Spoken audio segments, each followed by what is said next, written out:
Assalamualaikum warahmatullahi wabarakatuh. Perkenalkan, nama saya Nabila Auliani dari kelas 11 IPS 3. Di sini saya akan membahas tentang persebaran, flora, dan fauna. Yang A adalah karakteristik bioma di Indonesia. Ciri-ciri bioma. Yang pertama, merupakan komunitas klimaks atau kumpulan macam-macam populasi. Yang kedua, dapat dikenali dengan melihat dominasi vegetasinya. Yang ketiga, terbentuknya interaksi unsur-unsur lingkungan. Yang keempat, merupakan komunitas yang stabil kecuali ada sesuatu kejadian yang bisa mengganggu. Yang kelima, bentuk kehidupan tumbuhan dan hewan yang berbeda. Yang keenam, bioma biasanya memiliki wilayah yang luas.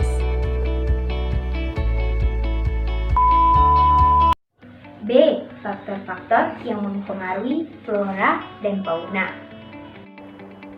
Ada beberapa faktor yang dapat mempengaruhi penyebaran flora dan fauna. Yang pertama adalah suhu. Suhu adalah suatu ukuran derajat panas atau dingin. Yang kedua adalah iklim. Apa itu iklim? Iklim adalah kondisi cuaca pada waktu yang lama dan meliputi daerah yang luas. Yang ketiga adalah angin. Angin adalah udara yang bergerak. Yang keempat adalah curah hujan. Curah hujan merupakan hasil dari tarikan gravitasi pada uap air di atmosfer. Yang kelima adalah cahaya matahari. Jumlah cahaya atau durasi dan intensitas cahaya di suatu wilayah menentukan jenis suatu tumbuhan. Yang keenam adalah faktor edafik. Apa itu faktor edafik? Faktor edafik itu adalah faktor yang berkaitan dengan struktur dan komposisi tanah yang ditemukan di daerah tersebut.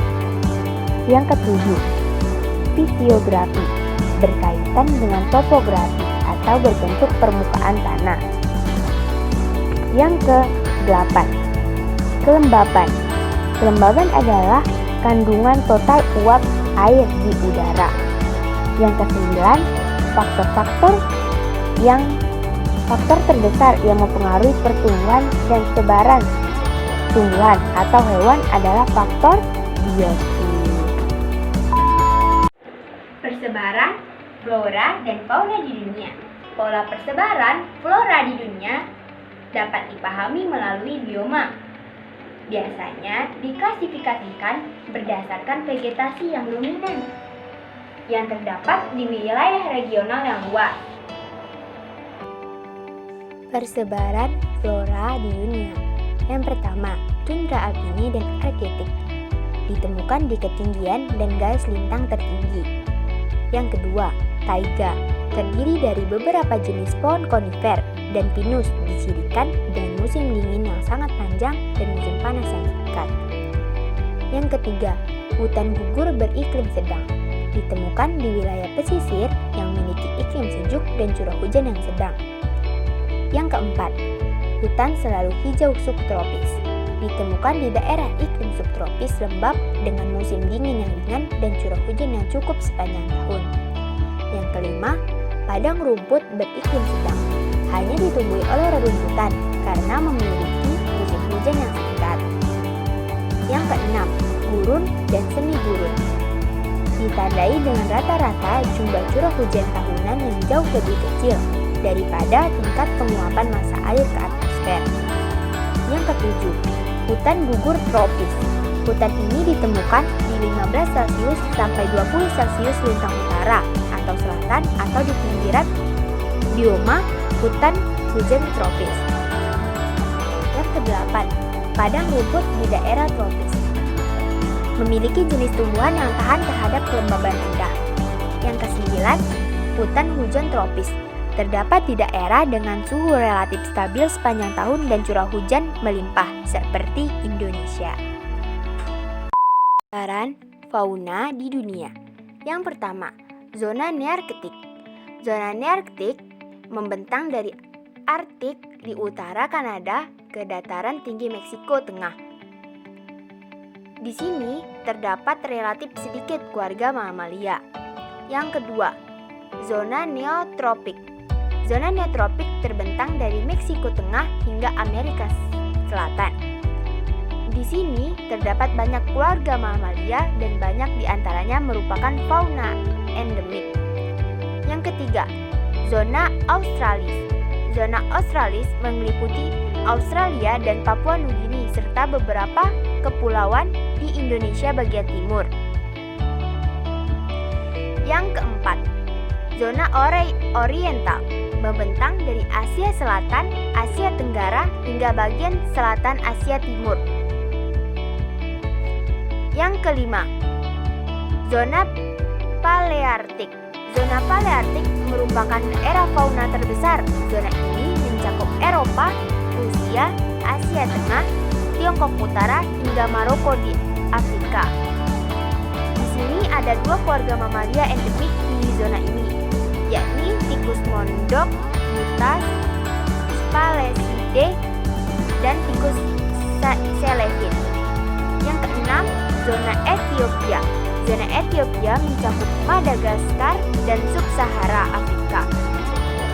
Di sini memiliki variasi vertebrata terbanyak dibandingkan zona-zona lainnya.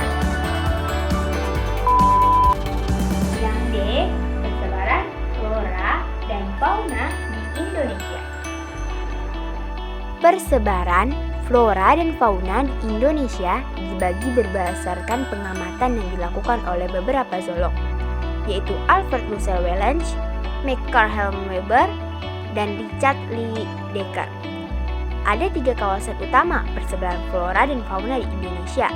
Yang pertama, bagian barat, kawasan flora subregion Indonesia dan Malaysia. Yang kedua, bagian tengah, Kepulauan Wallacea atau Sulawesi, Nusa Tenggara, Timur, dan Maluku. Yang ketiga adalah bagian timur, subregion Australia. E. Konservasi flora dan fauna di Indonesia dan di dunia. Terdapat dalam Undang-Undang Nomor 5 Tahun 1990 tentang konservasi sumber daya alam hayati dan ekosistemnya. Konservasi sumber daya alam hayati dan ekosistemnya dilakukan melalui kegiatan-kegiatan berikut ini. Pertama, pengawetan keanekaragaman jenis tumbuhan dan satwa beserta ekosistemnya. Yang kedua, pemanfaatan secara lestari sumber daya alam hayati dan ekosistemnya. Contoh konservasi flora dan fauna di dunia. Yang pertama, Huanglok Tiongkok, Taman Nasional Yosemite di AS. Yang ketiga, Taman Nasional Gunung Leser. Yang keempat, Kebun Raya Bogor, dan lain-lainnya. Adapun faktor-faktor yang kerap mengganggu atau merusak flora dan fauna. Yang pertama, pengaruh evolusi. Yang kedua, penebangan ilegal. Yang ketiga, pemburuan atau penangkapan ilegal. Yang keempat, bencana alam. Cukup sekian dari saya. Thanks for watching. Wassalamualaikum warahmatullahi wabarakatuh.